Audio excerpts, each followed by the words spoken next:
Coming up, a pair of speaker pairs and a new Android tablet from Acer. It's time to watch before you buy. Netcasts you love. From people you trust. This is TWiT. Bandwidth for Before You Buy is brought to you by Cashfly at CACHEFLY.com. Before You Buy is brought to you by Stamps.com. Use Stamps.com to buy and print real U.S. postage the instant you need it right from your desk. For our special offer, visit Stamps.com now. Click the radio microphone and enter Before You Buy.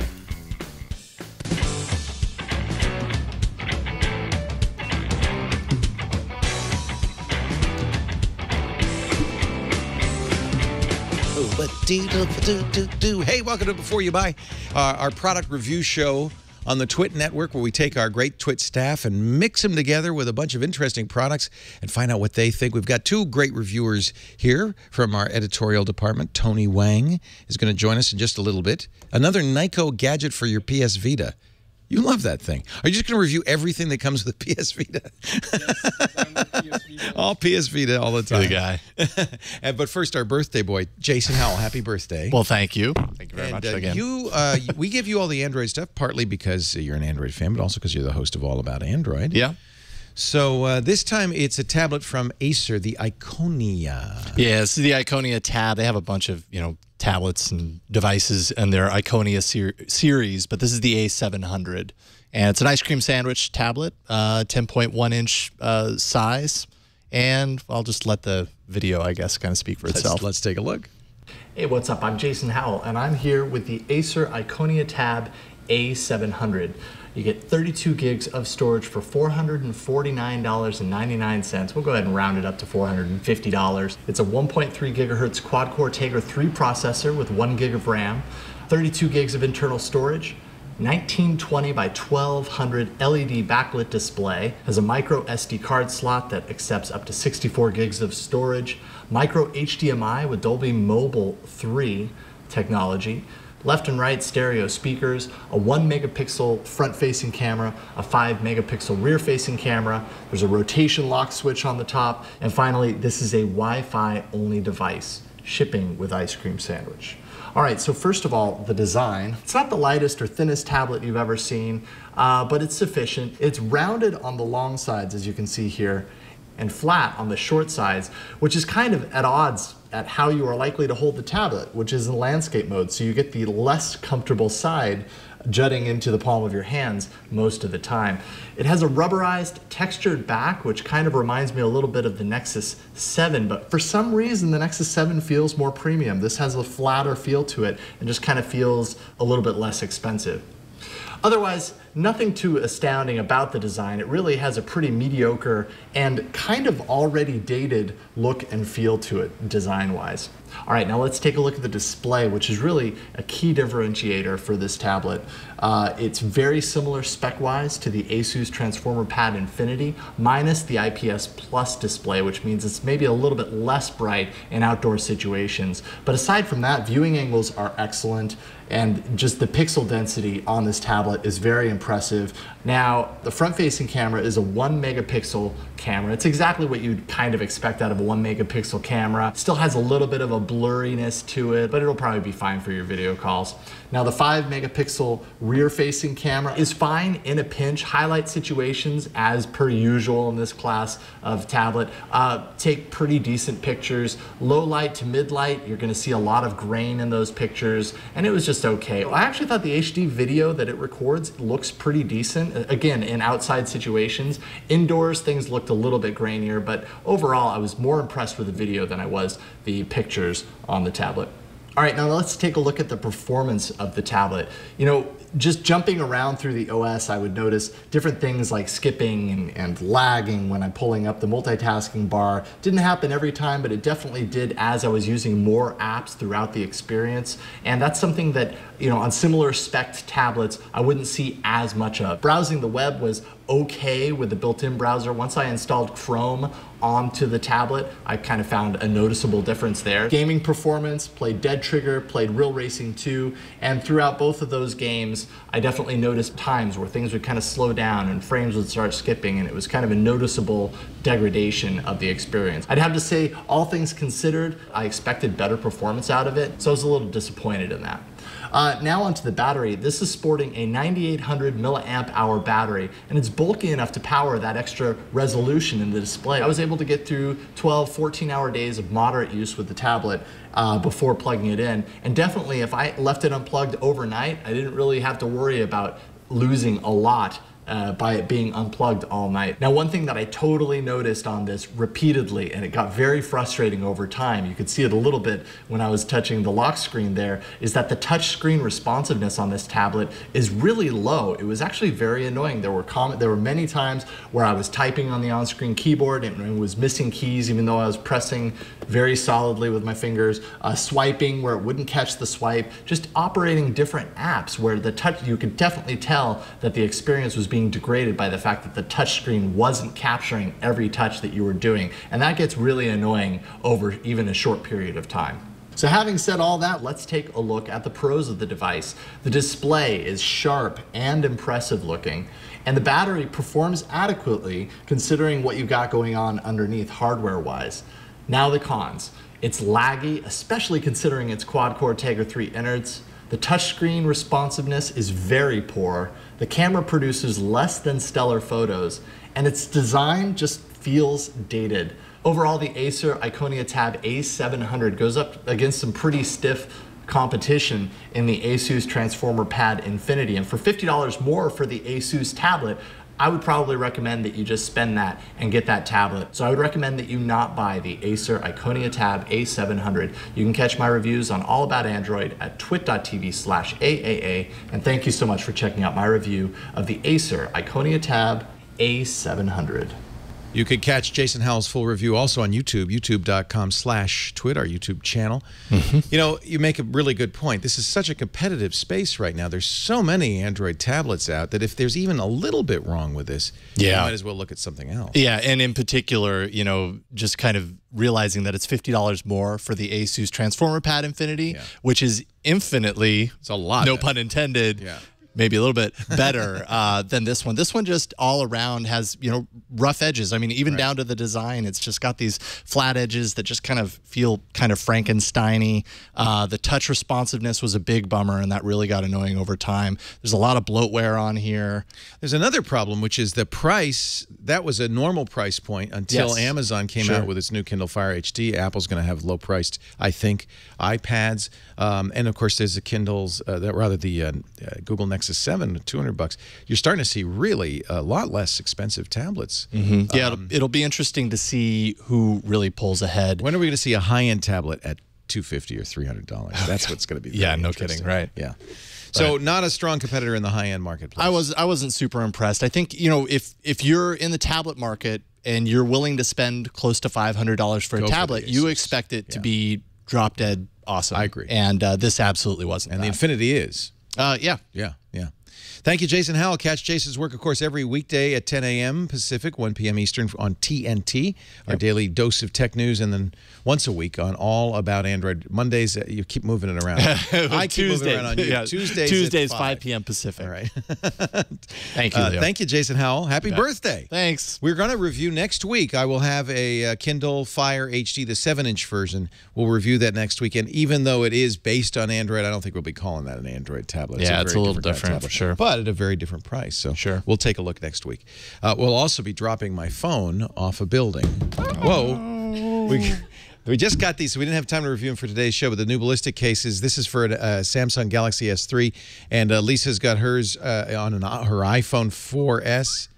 Oh, it started ringing. and we thought, well, what's the best way to test a case like this? Drop it off the roof. So we'll be dropping our phones off the roof. It's a little intimidating. Next week. Yeah, it is. Lisa, at least there's a new iPhone. This, I'm stuck if I break it.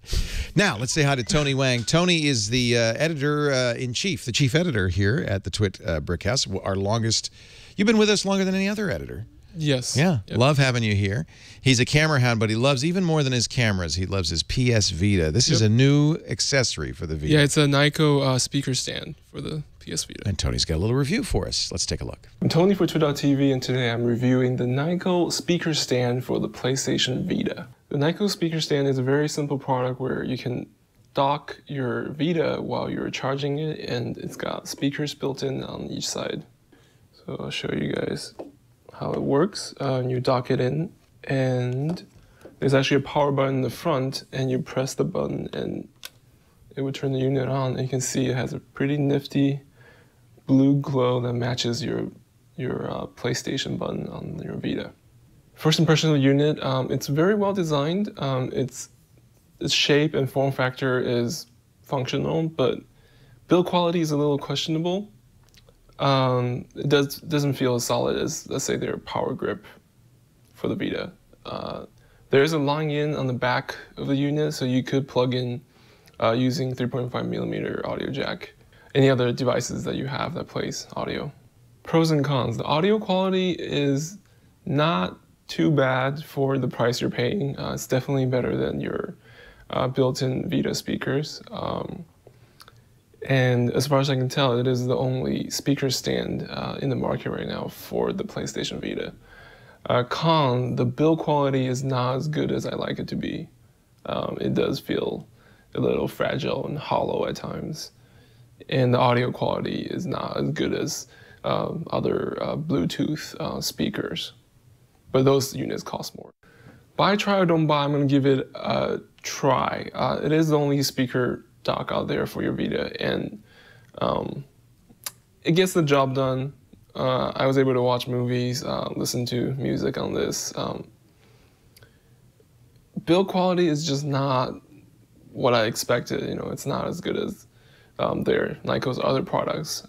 So it's a try. And if you're looking for a charging stand, you might want to also look at Sony's own PS Vita charging stand. I'm Tony for TWiT, and this is the Nyko speaker stand for the PS Vita. $30 ain't bad, though. Yeah, it's not bad. For that price, you know. Yeah, look at that. Beautiful shot. Thank you. Jason Howell, our hand model today. Forget the Nyko. Look at this watch. That is a beautiful watch. I want your watch. What is that? Is that a G-Shock? It's a diesel. Diesel. Man. You know, really, they got diesel-powered watches now? Because I have one that's gas-powered. Yeah, exactly. Diesel. That's good. I think you get better mileage on that. Exactly. Thank you, Tony Wang, editor-in-chief at the TWiT Brick House. I'm going to show you some speakers, too. I got something for you in a minute. But first, I want to tell you a little bit about our friends at Stamps.com. You know, you don't have to go to the U.S. Post Office anymore. You can really, literally buy and print your own legal U.S. postage, your computer and your printer, if you've got Stamps.com. I've told you about Stamps.com many times before. You just install it on your computer, or you can even run it from the website. On the Mac, that's what you do. And all of a sudden, you've got postage. In fact, they even give you a USB scale. You plug into the computer, plop the letter on there. You always pay exactly the right postage. You get discounts you can't get at the post office because the post office loves Stamps.com so much. Up to 21% on express mail, up to 15% on priority mail. They fill out the forms for you. If you're an eBay or Amazon seller, you'll love that. You don't have to, you know, type in addresses and so forth. It just does the whole thing. It makes a sticker and everything. They also give you international postage, and you don't have to fill out the forms there. It'll do it for you. I mean, I can just go on and on. This is easy to use, and it really saves you a lot of time. Bring the post office to your desk with our special Stamps.com special offer. Visit Stamps.com. The promo code on this, click that microphone. The promo code is before you buy, and that'll give you a $110 bonus offer. $55 in postage coupons. You get the scale, the USB scale. You just pay shipping and handling for that. It's about $5. You get a $5 supply kit to make that up, and a month free of Stamps.com. No obligation. Scale's yours to keep. Just give it a try. Stamps.com. Click the radio microphone in the upper right-hand corner of the page and use the offer code before you buy. One word. Stamps.com. We love it here. We got 2 accounts. All right. Logitech recently acquired the Ultimate Ears brand. I'm wearing Ultimate Ears. You know this? These are Ultimate Ears. These are the in-ear molded headphones that a lot of professional musicians wear. You know, I saw Bono wear them, and I thought, oh, I have to have those. You've got to go to an audiologist, and they get the molds and everything. I mean, these are thousands of bucks. Ultimate Ears, in other words, is a very well-known brand name in high-end audio, especially in headphones. Logitech acquired them. They're still going to make the headphones, I guess, but they've also used the UE brand for some new products that are new to both Logitech and UE. This is one of the first. It's the Logitech boom box, the wireless Bluetooth speaker system. And I have to say, if you pick it up and just feel it, I'm going to unplug it. We've been charging it.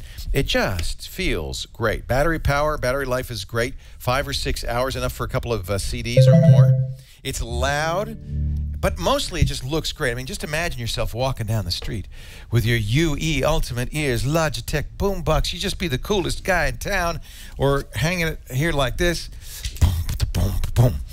Now, let me show you. It will pair up to 3 different phones or other Bluetooth devices. You know, this reminds me a lot of Jawbone's Jambox. It's bigger and it has a few extra features, but it also has that thing where it makes noise when you first turn it on. You press the Bluetooth button to pair it with up to 3 different devices. So your friends can also be paired to it, and you can trade back and forth. It says looking. So let me pop my phone off the belt here. And I'm going to pair it up to my phone, and I'll play some music through here. $250 for this. Well-made, nice metal case. And I have to say, I really like the fit and finish of this device. It feels really good. It was fairly easy to pair it up. Let me just connect it up to that using this is an Android phone, works with iPhones or any Bluetooth device. It does use A2DP, so your device is going to have to support stereo A2DP to be able to play back through it. It's still pairing here. This is one of the issues, and this is not an issue with the Logitech device. It's an issue with all Bluetooth devices. There's always a little bit of a wonkiness when you're first pairing things up. Let me try one more time to see if I can get this thing paired up.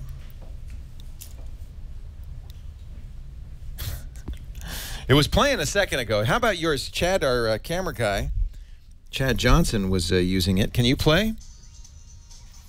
Can't either.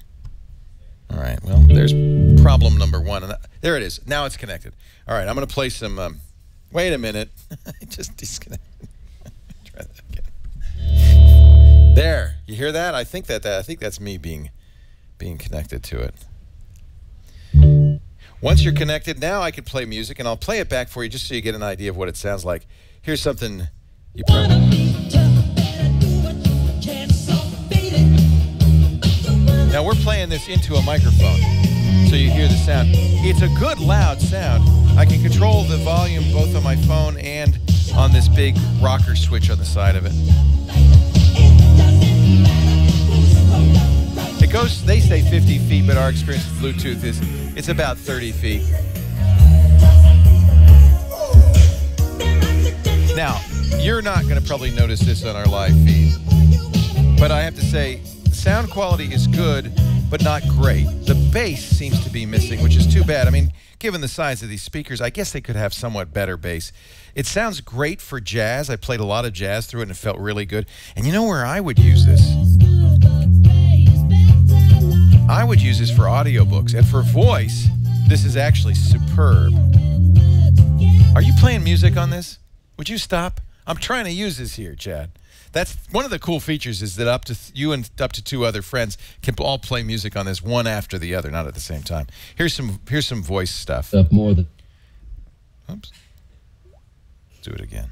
Phone used up more than 32,000. And you know, it's great for voice. I think really where it excels is in the mid-range where voices are. Its bass doesn't go all the way down. I'd expect something more with the Ultimate Ears brand. A little disappointed that it doesn't have a little bit better bass, but again, given the size of it and the cost of it, not surprised it's not super good bass. I think the audio quality in general, though, is really nice on this. So the Logitech Boombox, one of their first products with the Ultimate Ears branding, $250. On the Pro side, the design is gorgeous. It really is beautiful. I like it that you could pair it up with 3 different devices. Battery life is good. It does play a little bit louder when it's plugged in. That's, I guess, makes a lot of sense. If you want to go to a party and play it loud, you just plug it in.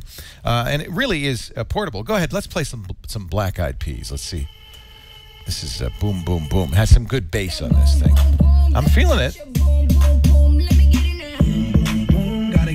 But if you really like, you know, hip-hop and stuff with a lot of bass in it, you might be a little bit disappointed. Pro's design, portability, look and feel, ease of use, pairing up on the Bluetooth was great, and the fact that you can use 3 of them really works well. On the negative side, it's very expensive, and the bass is a little bit anemic. I would say, though, this is a buy. Absolutely in the same range as the similarly priced big box from Jawbone. A little bit prettier looking. So I liked it. I'm happy with it. Logitech Boombox UE. It gets a buy recommendation from me.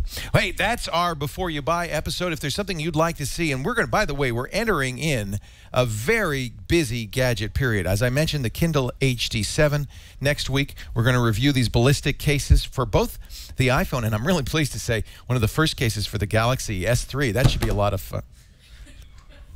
That should be a lot of fun.